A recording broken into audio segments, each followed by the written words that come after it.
欢迎电视机前的观众朋友走进天津卫视的大型情感节目《爱情保卫战》。本节目由中国广电天津公司独家冠名播出。广电5G192全新号段，全新体验，让爱相连。来看看今天请到的几位情感导师是谁？他们是情感导师于波红老师，欢迎；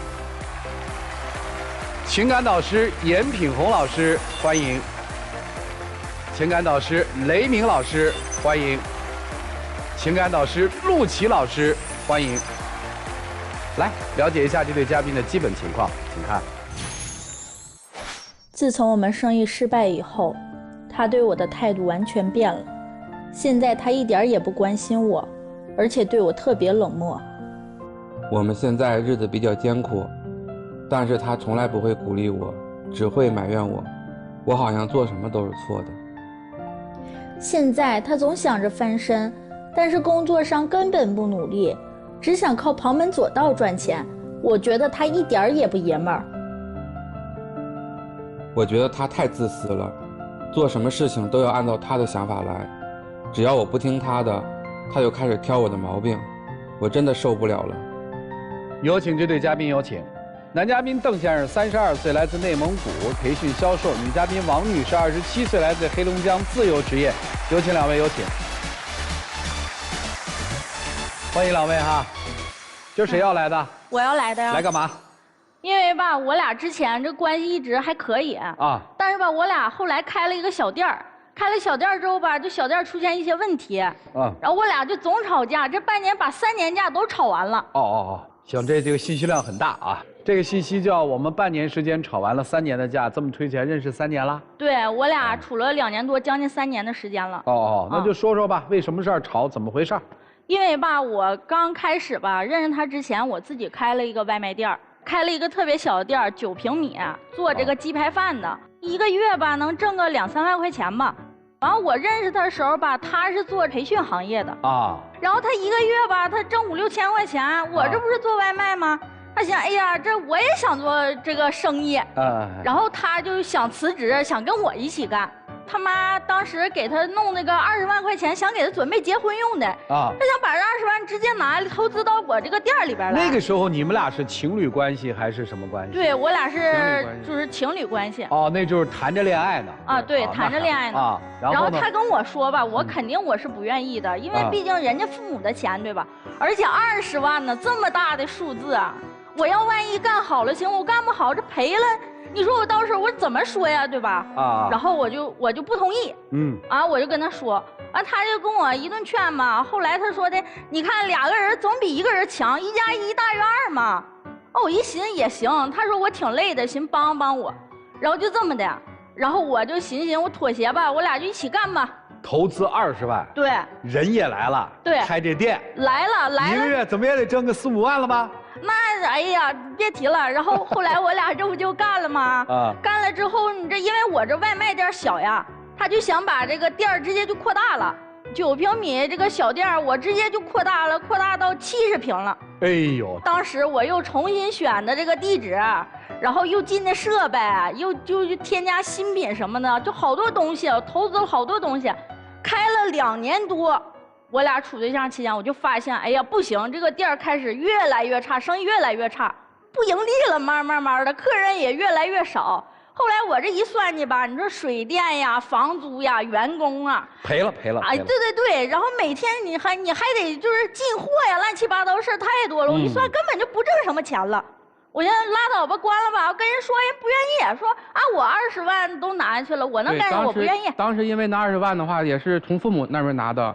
突然间就关店的话，其实我挺不甘心的，就想再维持，看看有没有什么转机啥的。真不如当时再开一个9平米的鸡排店，那还挣了钱了。可不，我当时想的就是，你说9平米都挺挣钱了，我寻思这个也挺好，反正外行大点的。赔了钱之后呢？赔了钱之后吧，他给我出一个啥主意？说哎呀，反正那个你家做服装的生意也挺好的，不行，你搁你父母那块拿10万块钱。咱俩看看能不能起死回生，再把这店再运营。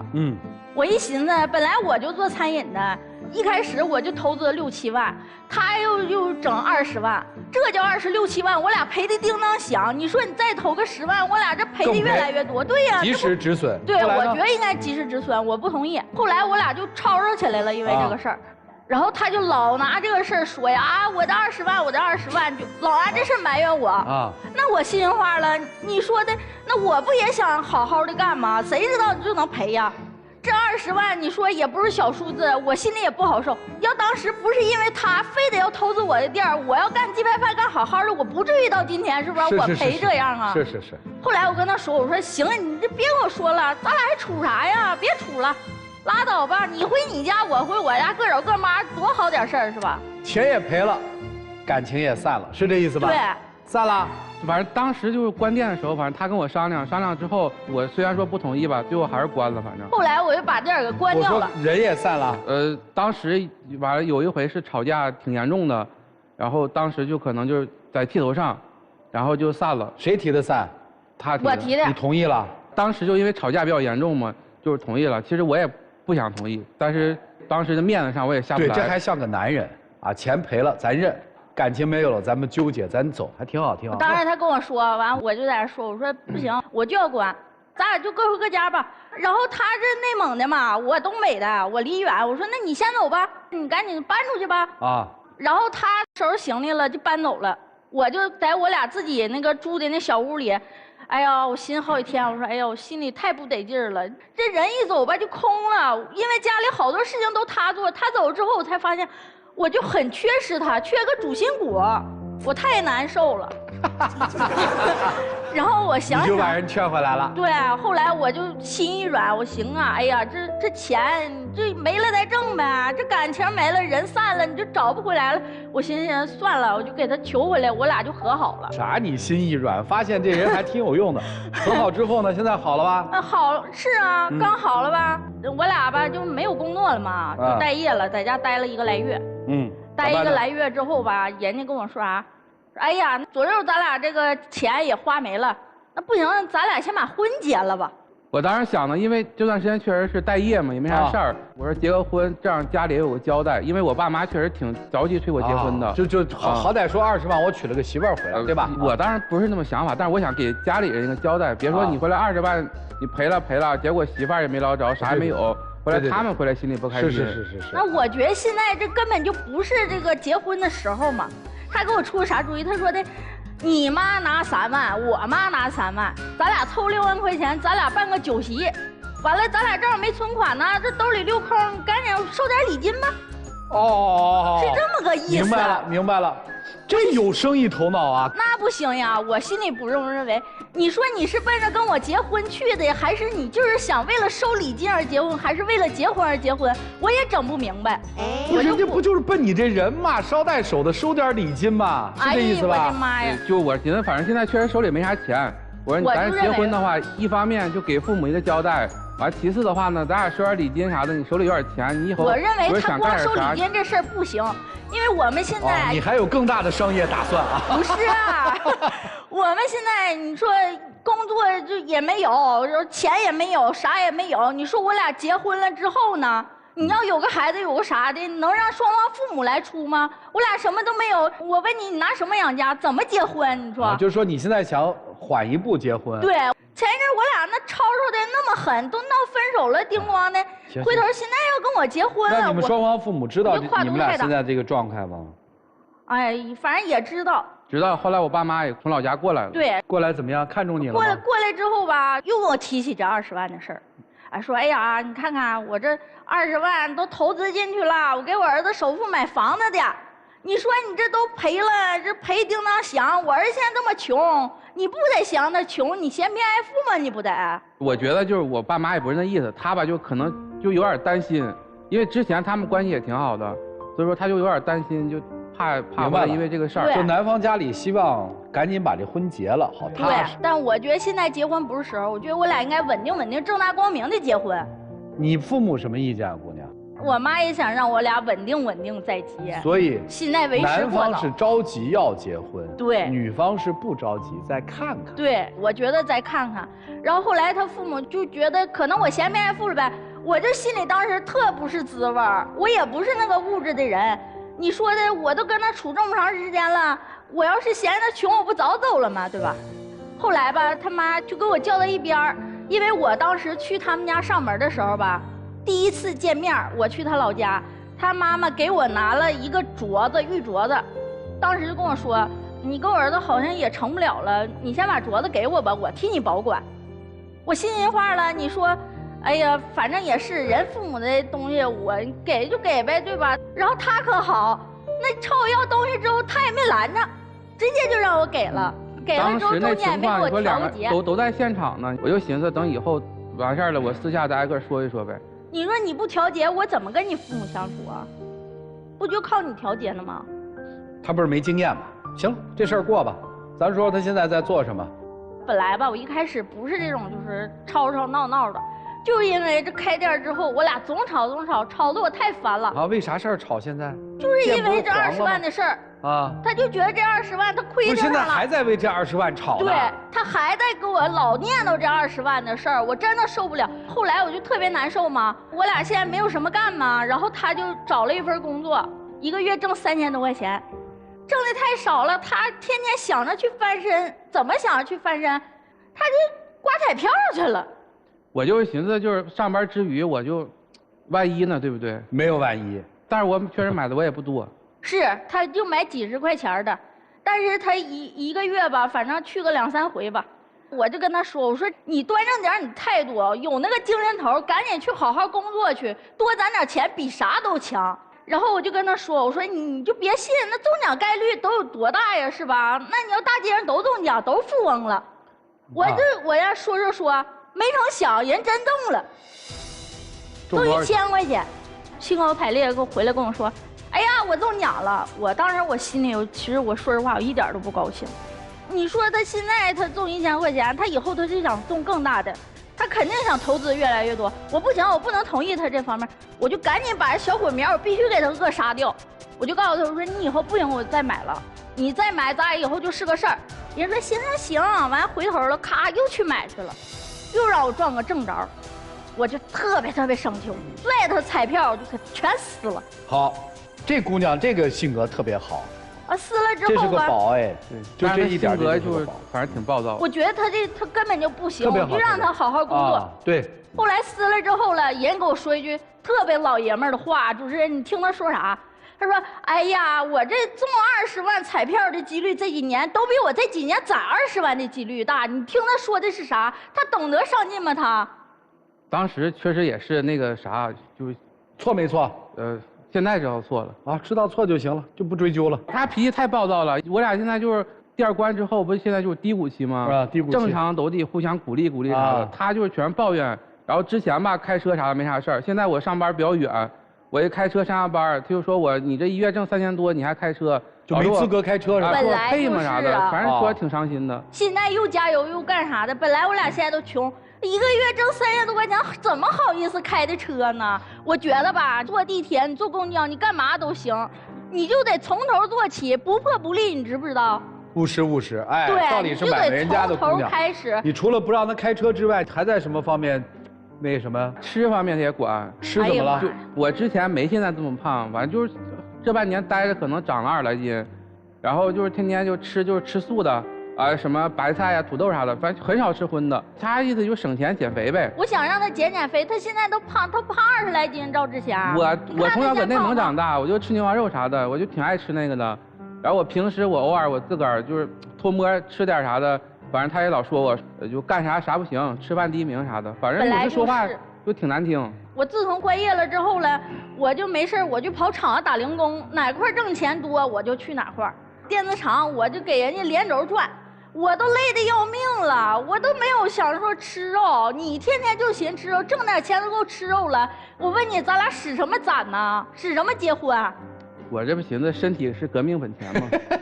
哎呀，我怎么那么喜欢你们俩的啊？天天跟我说20万呢。哎呀，这家伙心宽体胖的，胖的都要命。不是你也不瘦啊，姑娘。我比他瘦点。你要这么说的话，我觉得你也不瘦啊。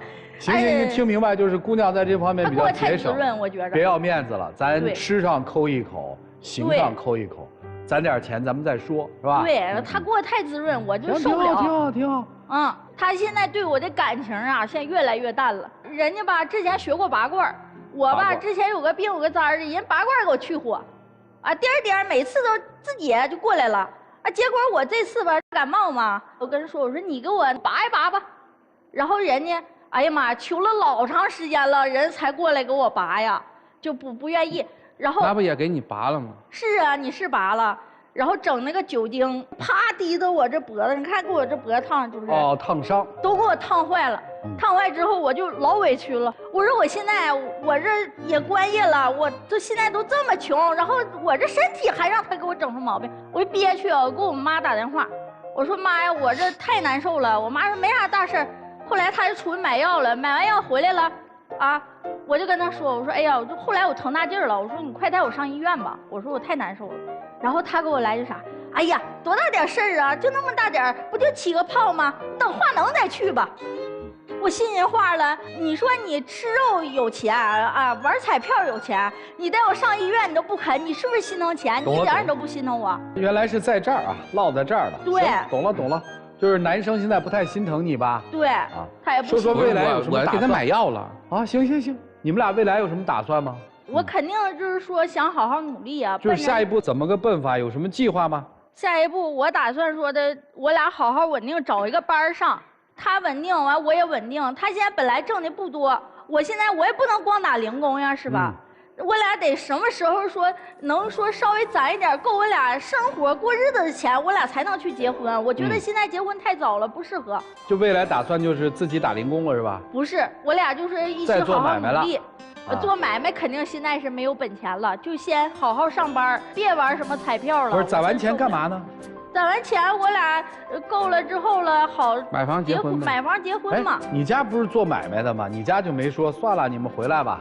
哎，完，你听我说呀，我俩的感情现在真的都到尽头了。啊，我这养个猫，养个狗，现在跟我不好，跟他好了。我俩一吵架说，哎呀，太烦了，你这我不愿意听。完了，转头也跟猫狗说话去。不跟我说话。主要是他话确实太多了，我跟不上。完了，每次吧，我这生气了，他还能说带我吃个烤串啊，买个奶茶哄哄我。现在连哄也懒得哄了，有功夫给狗买肠，也不给我买块肉吃，你说多惨啊！你说把我当啥了？我心里不是滋味。主要现在确实不富裕，你给狗买个肠1块钱，带它吃烤串200-300块钱，对吧？对，然后他现在跟猫狗比我关系都好啊，我就不得劲儿。然后正好我寻思，我俩现在也不富裕，养猫养狗也费钱，我说就送老家去吧，转头我就送我老家去。这姑娘厉害，行动力强哎。然后我送回老家之后吧，人家天天茶不思饭不想的，舍不得呀，猫狗呀，这他的心灵慰藉伙伴啊，这家伙送走了，不得劲儿了。后来我就说，我说左右的猫狗都回去，你也随着一起回得了，咱俩都回去吧。回哪儿啊？回老家呀。我说回我们老家一起干点啥呗，我父母也有产业，你就跟他一起帮个忙吧。人不行，人说不行，我是吃软饭的嘛，我这不是，我可不受不了。我俩不一个地方，你说我要跟他回去了，你亲戚里道该咋说我呀？我要是有钱回去了，那指定是夹道相迎；那我要是就这么回去了，那指定又说我那啥了。到时候你啥呀？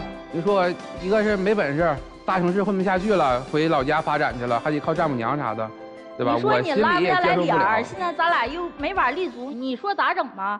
啊，就这样下去。哎呀，我也没招，我都说不了。所以今天来这儿了是吧？对，这不今天来了吗？懂了，还真可爱啊！其实可以先回丈母娘家，对，跟着他们做买卖，挣点钱，拿了本钱再来呀，东山再起呀，这不挺好吗？主要就是心里这关不太好过。好，你还喜欢他吗？喜欢，爱他吗？爱。好，你爱他什么呀？就是没吵架之前对我特别好，比如手机坏了也先经我买好的，完他用一般的啥的。这性格现在是有点那个泼辣，之前就属于那种比较直爽的性格。被你逼的，要不能吗？你还喜欢他吗？我是挺喜欢他的，他人也这个暖心啊，也实在啊。但主要是吧，他现在吧，你说整个20万吧，他跟烂泥似的，他瘫地上他起不来了。他不是在起吗？他不是也去打工吗？也什么吗？哎呀，就挣那3000多块钱，我俩好干嘛的？行，这次听明白了。我想让他阳光点，积极一点，我俩努力攒钱，这要不怎么能结婚？就是调整心态，准备结婚，是这意思吧？对，就是这个意思。来吧，老师们帮一帮吧，这个太值得帮了。我劝你，劝你。而且我觉得，听他们聊天心里暖暖的。让我们一起进入丘比特问卷。我怎么感觉你们两个人的感情还不止20万呢？没有吧？您看，男生不是主要当时这个20万，虽然是你父母的钱，是你主动提出来要投资的吧？对，你没有诱导他、诱惑他。我没有，当时都不同意，他一直死命的非得要投资。那您是没有责任的。对呀，然后他投资完了，这破产了，他赖我了。现在你说，如果说，当然您现在振振有词，因为这个20万不是你的，是他父母的。对。如果是你的20万，亏了，你会像他一样吗？可能也会吧。也会啊。谁的钱谁不心疼啊，是吧？所以这一点你还是理解他。对，我理解，但我也是好心想办好嘛。但是没想到有一个非常关键的问题，做生意有输有赢，你既然自己投了20万，那当然要有承受失败的能力啊。对，反正但是我现在已经明显的感觉到，这20万已经成为你内心一辈子的阴影。你似乎为了20万已经不能自拔，耿耿于怀。20万没了，通过双方的努力，以后会有更多的20万。为什么不更加的向前看呢？甚至你把20万与婚姻都捆绑在一起。如果我们把爱情、生意、家庭、世俗等等都揉在一起的时候，你就不知道你的情感的诉求是什么。就像你，反正20万是父母的，我们赶紧结婚收份子，另外对父母有个交代。你也把它当成一笔生意了。女生是愿意嫁给你的，但是你一旦说出这样话的时候，她当然犹豫，当然彷徨啊，她也担心啊。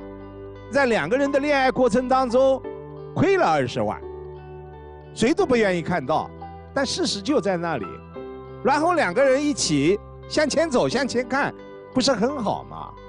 你们2个人绝对是欢喜冤家，早点结婚吧。好，谢谢波红兄。我不同意早点结婚，我这不支持于老师的观点。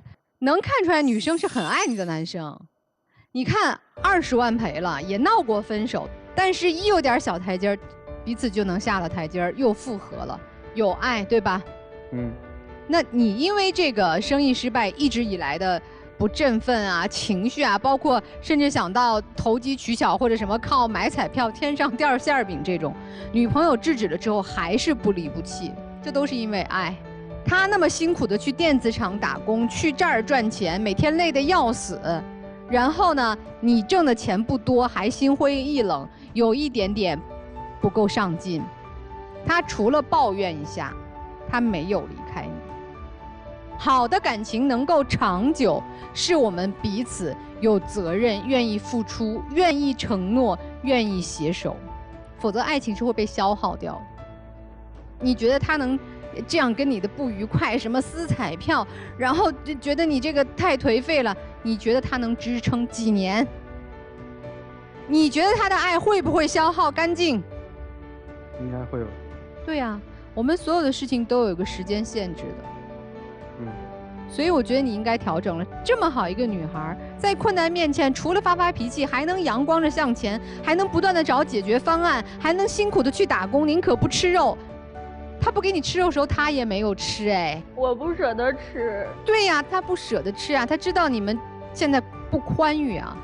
那你为了这个女孩吃得好一点，喝得好一点，开心一点，不能跟她去她的家乡吗？这怎么就让你觉得没面子了？在感情里面，不是面子决定我们的未来，是我们真心愿意互相扶持、互相滋养，才能够长久。你赶紧加油吧啊！要不然这么好的姑娘错过了，我觉得太可惜。谢谢老师。这个看人啊，看得失，看起落。以前说咱们那个9平米那个烤鸡排赚钱的时候，那时候是起，他那时候一定要跟你谈恋爱，但是呢，赔得干干净净了。你只要愿意，他依然在跟你谈恋爱。所以起落他都在跟你谈恋爱。然后咱们再说得失，他赔那20万呢，是他爹妈的，他妈妈从你这儿把那玉镯子要走了，你开心吗？我不开心。你应该开心，你找着一个多拎得清的女人当婆婆。他妈妈没跟你要那20万吧？没有。对，他妈妈为什么跟你把那镯子要回去？我儿子没钱了，姑娘，你现在可以跟他分手了。他妈妈当着你的面把那玉镯子拿走，的意思是，姑娘，不会为这20万赖上你的。你现在要想跟我儿子分手，我能接受。你这个时候离开他儿子，这个妈妈已经给你授权了，这是一多干脆利索的婆婆。你要是说，惯常一个妈妈，我儿子因为这姑娘赔了20万，哎呦喂，你个小妖精，你把这20万还了，这时候你想分手，没门儿。这样的婆婆你要吗？不要。人家没有吧？人家把镯子要走，你要分手我能接受。至于人家嘴里说那句什么嫌贫爱富啊，人20万都没了，你不许大姐说句解气的话啊！你这个，所以给这样的婆婆当儿媳妇儿能当，但是呢，也得看有没有毛病。有毛病，这个妻子要管丈夫，管2方面，一个是投机，一个是取巧，你全占。反正现在咱俩没钱了，你妈掏3万，我妈掏3万。咱办一婚礼，跟大家把礼金收了，我们大家其实都愿意。但是你想出这主意，你再取巧哎。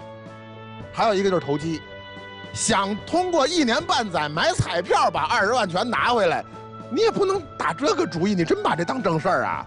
这就是投机心理了。你媳妇儿都管你，你想取巧的时候不行，你想投机的时候给你扯喽。哎，这老婆能娶，所以。这老公能嫁，这婆婆能处，这老婆能娶。反正我是觉着，看到现在，能往下走。谢谢老师。我也觉得那礼金是挺好的。我跟你讲个道理，就为什么中国人会收礼金？礼金就是众筹，你知道吗？因为小两口要过日子，新建了一个家庭多难啊，所以大家每家每户给点钱，这个钱以后要还的，对不对？先众筹给你们，让你们先把这日子过起来。礼金本来就是这么个意思，所以呢，虽然它确实有点投机取巧，但主意也不赖。我从另一个角度啊，你从那20万里面学到了什么？不能轻易投资。除了这个呢？以后投资靠自己，不能靠父母。哎，也还行啊，听着也还行啊。那你从那20万里面看到了他什么？他对我真心的，不看钱。哎。你从那20万里面学到了什么？我觉着，患难见真情吧。哎，其实我心里挺愧疚，毕竟是人家父母的钱嘛。啊，我觉得你们这20万花值了，这20万没有赔掉，它融进了你们人生里面，它成了你们人生的一部分。你说你20万丢进去，人生阅历得到了那么多，又看清楚了你们这段感情远远超过这个价值，而且顺带。看清了婆婆，看清了他妈，所有人的人心全部看了一遍，多值。除此之外，赔的那20万，我还看到一个东西，就是你呀，不适合干买卖。你真不适合。我之前没干过买。哎，你真不是，你就是有力气就出力气，就勤勤恳恳干活最适合你。不要再投机取巧，什么摸什么彩票，不要了。你就是一分一分钱往家里面挣。至于你是真适合干买卖，但不适合干大买卖，还是干小买卖。你知道你为什么你之前那家店1个月挣2万，后面那家店你就连那2万都挣不着？你知道为什么？因为我这盲目扩张。盲目扩张是因为成本支出的原因，还有一个很重要的地方，你是不是重新找了个地段开店？对对。是不是外卖的生意一落千丈？对。为什么？区域嘛。很简单一个道理，对不对？你把这些东西全弄清楚，你未来再开个小买卖，你还能挣钱。为什么？因为你卖得了苦力气。对。因为你搞得清楚这里面的事儿，一进一出的事儿，所以从这件事情里面，你们2个人把自己的未来、将来，自己能干什么、不能干什么，所有的人心、所有的感情看得清清楚楚、明明白白。2个人人生真的要能把日子过下去、过好了，何止10个20万？对，所以啊，2个人抓住自己的人生，抓紧对方的手，把这条路啊好好走下去吧。就这样。谢谢老师。他们是真的让我们看到那种，就这里面是真有爱情，都有尊严有底线，家庭培养的好，挺好的，赶紧结婚吧啊！一会儿那个什么，你那个哈，好好说话啊。来，一起进入192就要爱真情60秒。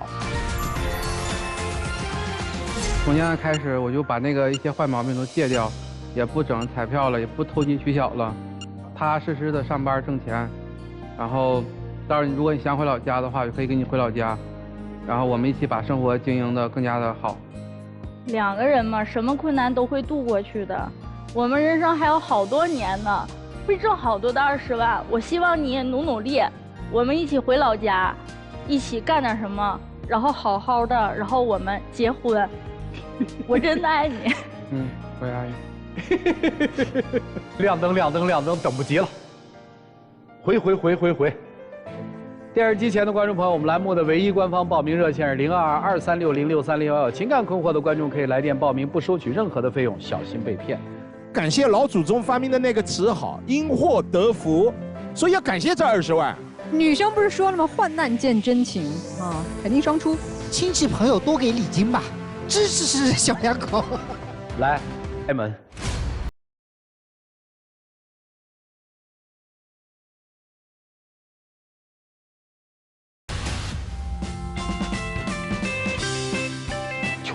求婚呢！接下来让我们一起见证这对年轻情侣的浪漫时刻。各位，请见证。媳妇儿，愿意嫁给我吗？什么就媳妇儿？好好说。愿意，爱你。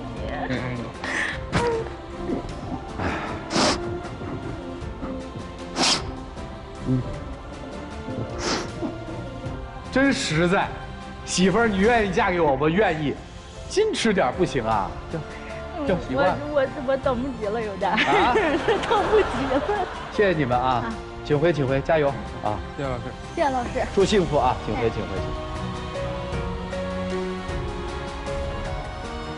最后就祝他们幸福，因为他们善良，因为他们踏实，因为他们面对生活的困难，没有放弃对生活美好的追求。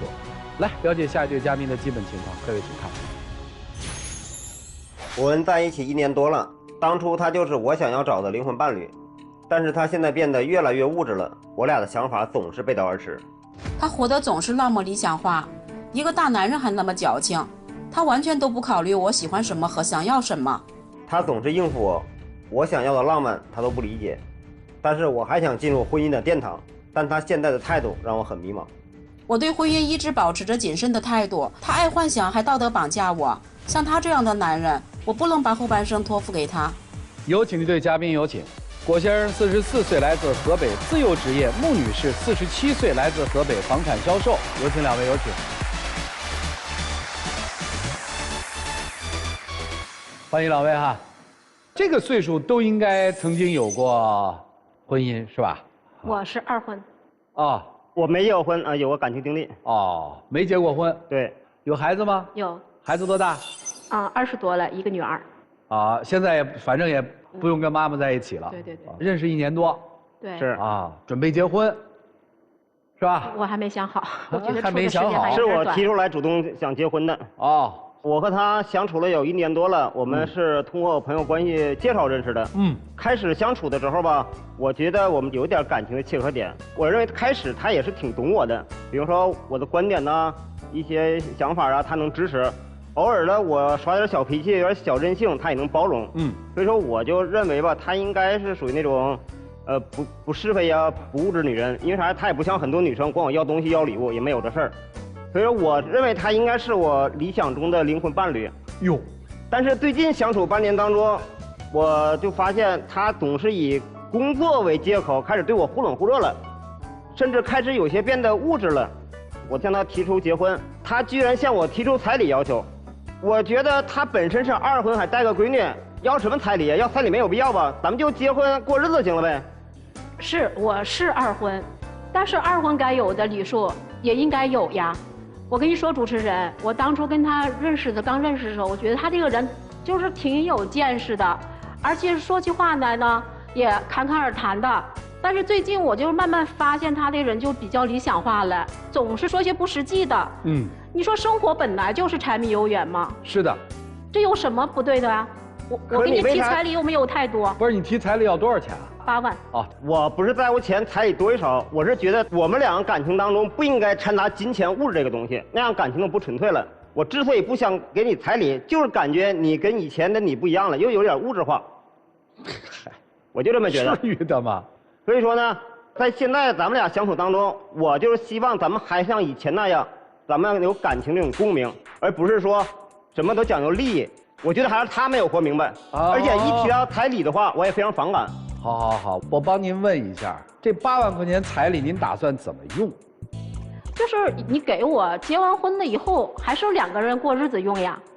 我觉得这很正常呀。所以你问一句啊，就到对他来说是给8万块钱的彩礼，然后嫁给您的时候再把这8万块钱带回来，2个人共同生活，是这意思吗？对，多少是个保障。可我不这么理解，我当初跟他谈恋爱的时候，是因为咱们有这种纯正的感情，而不是谈到金钱与物质。不是，我都结婚了，我俩人过日子，我不花钱过日子呀。是可以花钱，但是我不希望咱们像那么世俗要这么彩礼的东西。行，您是不世俗的。他的理想主义在哪儿？您能告诉我吗？他是怎么想的？就最近，他竟然跟我说，就是让我辞掉工作，卖掉房子，跟他去农村躺平过2人生活。我觉得这没什么不可以的呀，本身你有房，我也有房，咱们俩钱也够花。我就想带他呀，找一个乡村僻静地方，过那种那个清幽的浪漫的生活，远离这种城市的喧嚣。如果你觉得没意思的话，我爸妈身体也挺好，带我爸妈去也一样。结果他都不认可。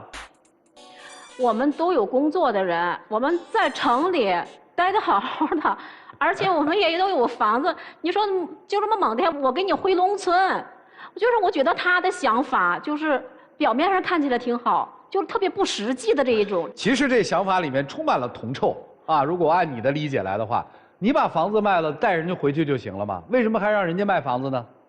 你们俩的感情多么的纯粹啊！那里面能有一点钱的味道吗？你为什么要提钱？你为什么让他卖房子？你是不是惦记他的钱？你是不是充满了铜臭？那如何理解你让人家卖房子这件事儿？本来说嘛，我有房子，有点积蓄，对，有点家底儿，对，也够这个躺平的日子。对啊。但是如果说我光是花我这个钱，咱们家既然一块过日子，那么你也应该像我一样保持一致，既然是情侣。你们俩的这个里面是没有铜臭的，你怎么会提钱呢？我提钱不是站在我想得到他多少钱的什么，人家提钱也不是想得到你多少钱的角度上啊。可我就是想过那种清幽的浪漫的日子。你过呀，你是不是邀请人家去过呀？不卖房子跟你去行不行？要想去乡村，远离这种城市喧嚣，你就得下决心把城市房子卖掉。不卖房子，他对城市还有留恋。哟，还不能对城市有留恋了。因为我要去农村嘛，过那种远离城市喧嚣的生活嘛。那您自己去吧。他要不卖房子，那他以后会后悔。我房子卖了，我现在什么都没有了。结果你城里还有房子，那以后你是不是还想再回去？不是，所以说我想让他断后路就是。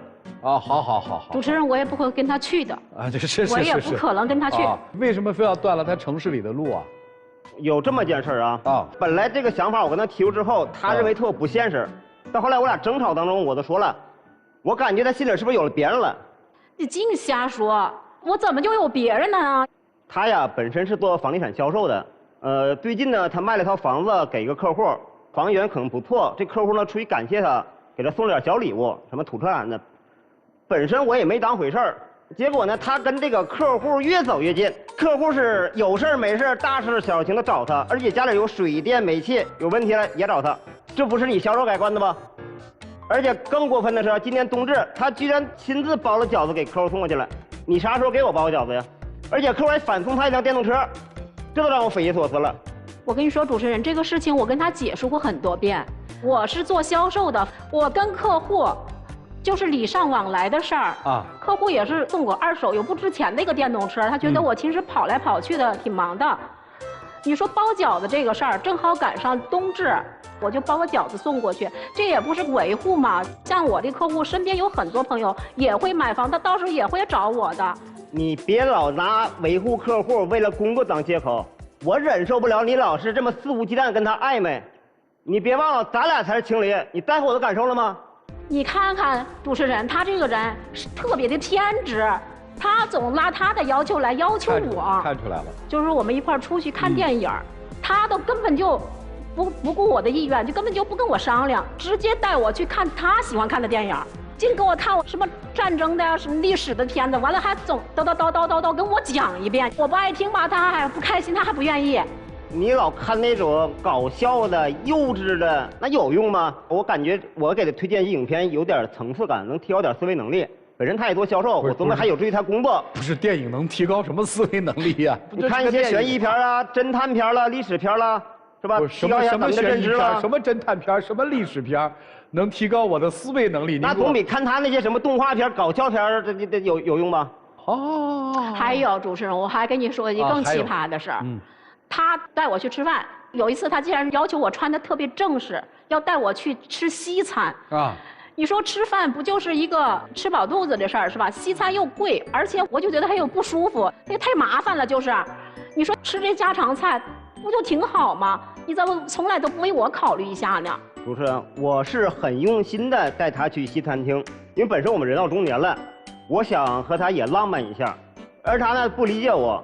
他总想找那种不上档次的小饭馆随便应付，他现在就是不懂我了，不理解我。哦，你看，这又说到我不懂他了啊，不懂。就拿七夕来说吧，我想要条围脖，是吧？我想让他亲手给我织，因为我知道他呀会点这个针织活的手艺，本身他也答应了，结果他从网上买条围脖给我了。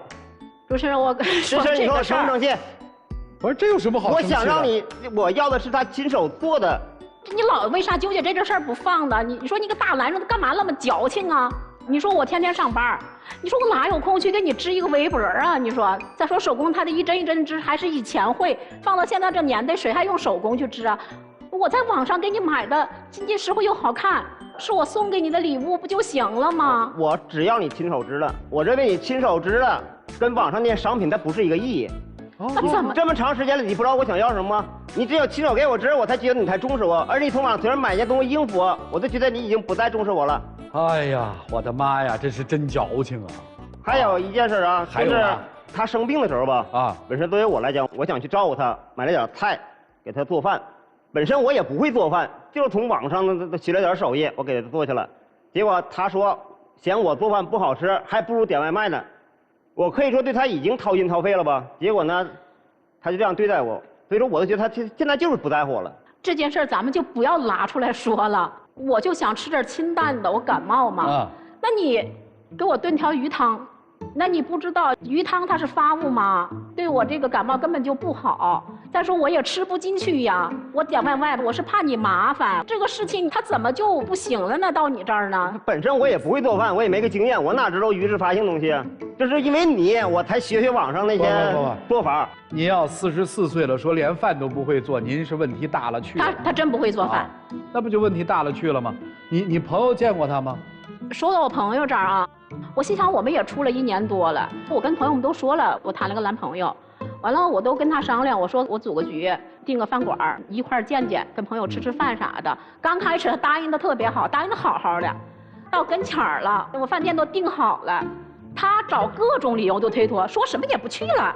我觉得呀，真没必要参加那些饭局。我听他也说过，他们朋友在一块儿啊，一吃饭局，无非也就是互相攀比、互相吹捧啊。今天我老公提新车了啊，明天我老公又升职了啊，后天又什么我就烫了个新发型，孩子考了什么高分，在一块儿全是这些虚荣东西，一点实际没有。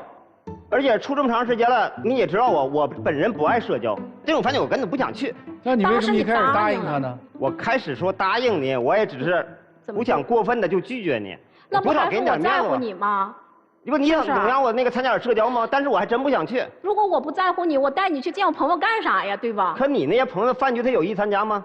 你这样再说咱们俩之间感情，我不希望他们品头论足。不是你这样对我也挺没有面子的呀！我姐们怎么说我呀？说你对象都不敢见人。好，听懂了。今天来是为什么呀？问他。今天是我主动提出来这儿吧，因为处了这么长时间了，我是想找一个我理想中那种灵魂伴侣嘛，大家就是纯感情。跟他处了有1年多，开始呢，他对我也是有理解的。我是不是可以这么理解？其实通过处了1年半的这个相处下来，你发现这并不是您的灵魂伴侣，今天是来跟他分手的。不是，我是想再了解一下他真实的想法，让各位情感导师帮我分析一下。我有些困惑，原来的他在我心目当中并不是物质女孩，对吧？也不提出这些过分要求，而现在最近我感觉他就是有点物质了，跟我说话有时候也钱的。尤其彩礼这事儿我接受不了。好，知道了。从我看，我觉得您认错人了，她确实不是您的那个灵魂伴侣。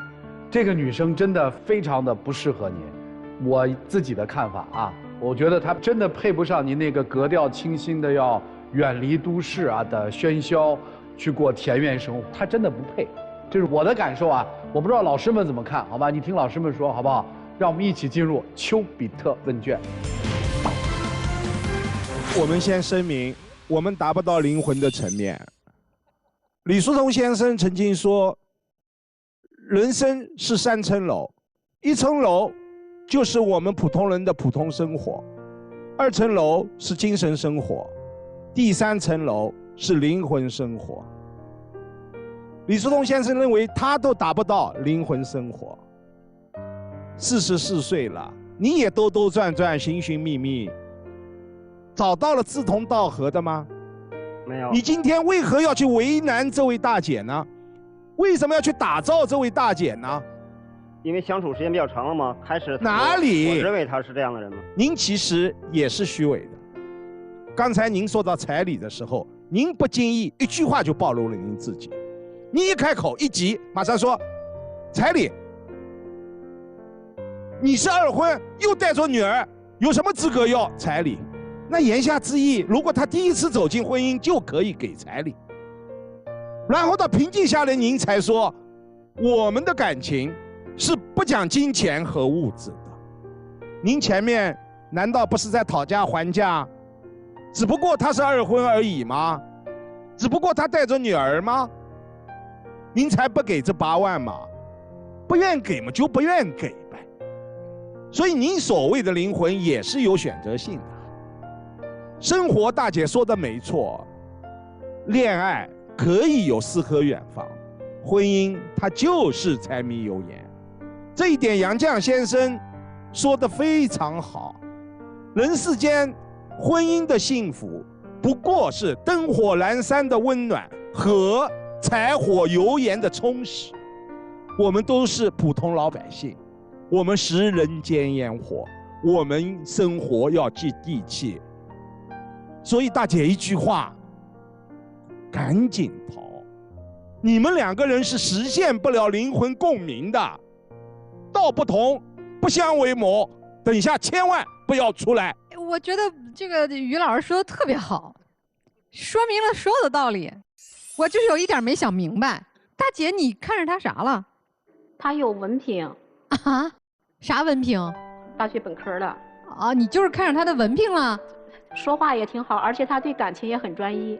这个专一分2种，一种是只爱这一人，一种是没有能力爱别人，你明白吗？所以你爱上他的其实是虚无。所以最初你们的结合啊，我觉得是挺契合的。你可能在前半生一直是埋头干活，养育孩子，对吧？勤勤恳恳，打拼，务实。你没有经历过所谓的诗和远方，你缺这一块儿。你想象中那是一个美好的浪漫的爱情，得了，补上了。咱这1年不也尝试过了吗？这诗和远方也不适合咱，这浪漫的西餐咱也吃不惯，这偏远的小地方的静谧的生活，离群所居的日子，咱也适应不了。你就踏踏实实在你城里辛苦打拼来的房子里边好好过日子。才47岁。像你又肯干又踏实，多攒点养老钱，然后咱们再去诗和远方，还有机会。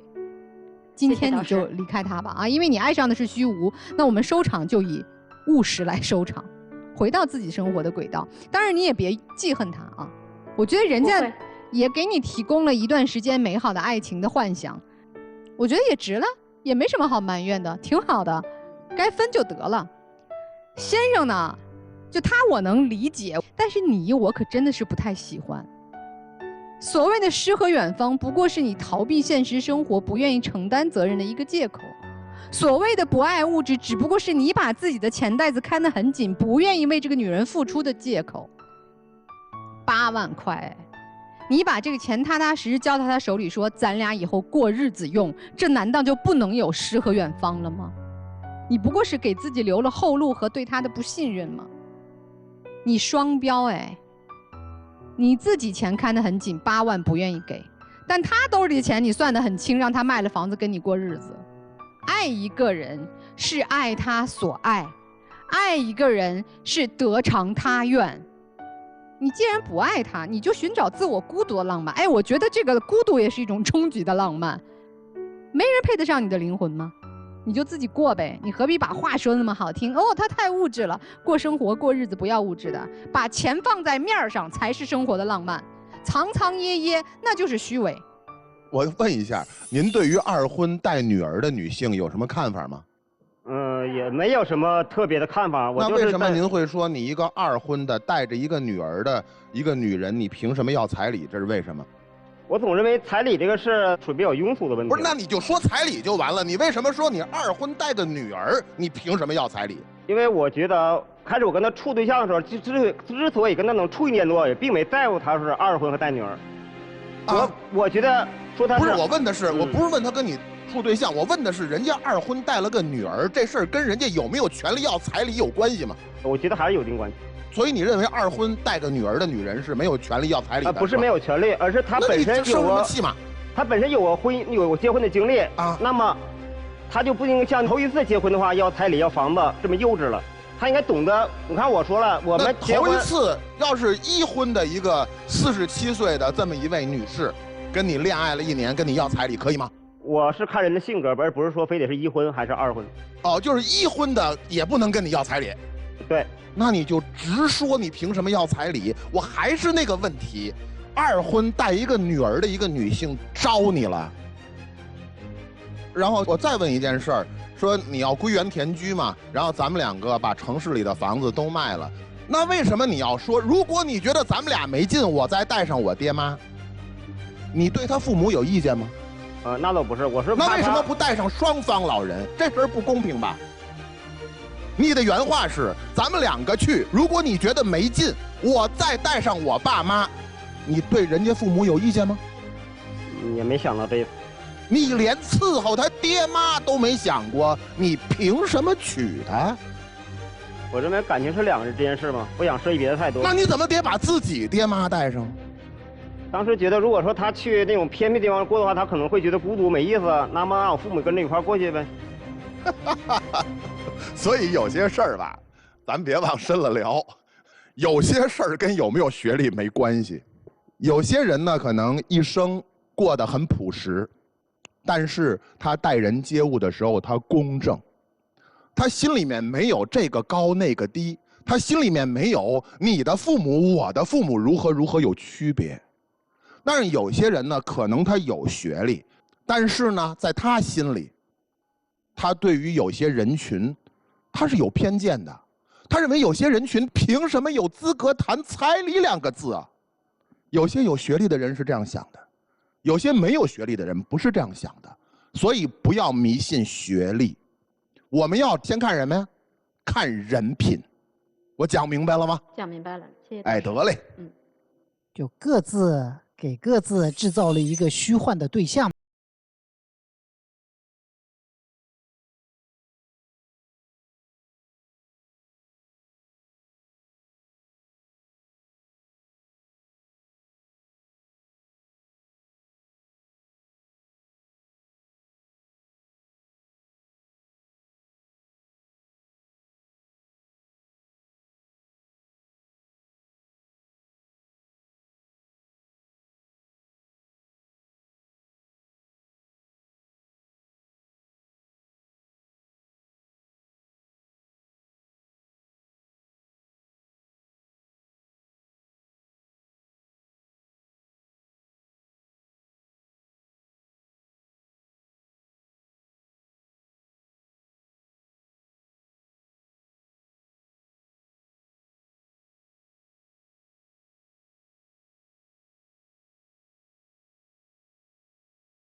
起进入192就要爱真情60秒。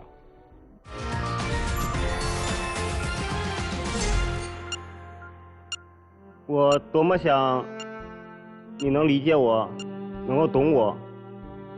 其实就我个人而言，很想和你步入婚姻殿堂，一起修成正果，成为真正的灵魂伴侣。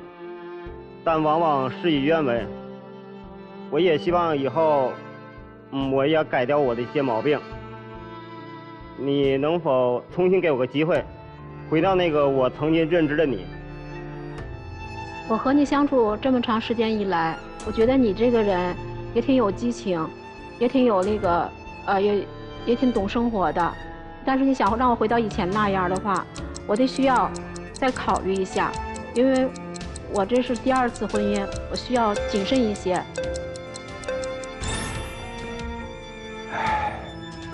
谢谢两位啊，请回。电视机前的观众朋友，欢迎登录优酷视频、腾讯视频、搜狐视频收看节目的完整内容。博宏兄预测一下，这大姐还会出来吗？恋爱要好好谈，生活要好好过，扯一面灵魂的大旗，只不过是自己的一块遮羞布。我坚信大姐不会出来，男出女不出。我有点担心大姐还没下头。都说到要娶你了，连你爹妈都没惦着管，这你还用出来？这是最起码的事儿，所以我建议大姐别出来了。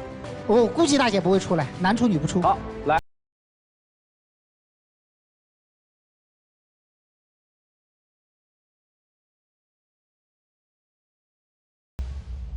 希望男嘉宾能够落地，找到一个相伴一生的女性。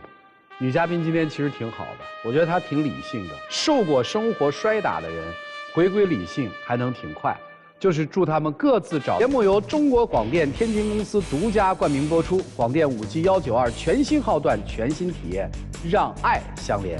同时也再一次的谢谢电视机前观众朋友的收看和陪伴，我们下期节目再见，谢谢大家。